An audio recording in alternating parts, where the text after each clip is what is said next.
Kuzum ne oldu? Ne oldu? Gel mama var burada gel. Gel. Gel. Gel. Gel buraya bak.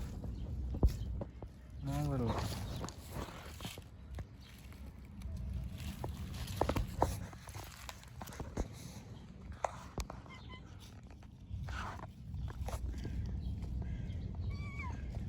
Dur kuzum gelme. Dur buraya gelme.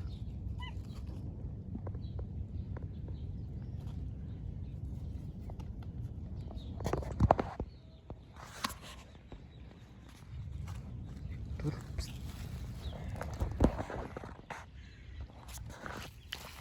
Ya sen ne yapıyorsun burada ıslak yapıyorsun?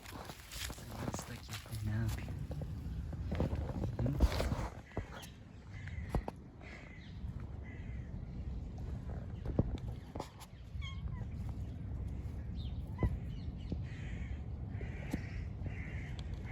Uzun dur.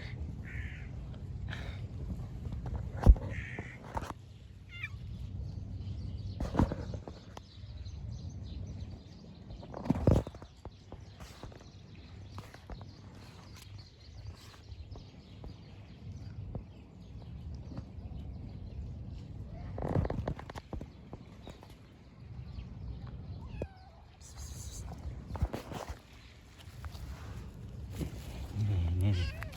Nereye sen? Sen nereye? Sen nereye sen? Gidecek mi? Ha? Beni bırakıp gidecek mi? Hadi git.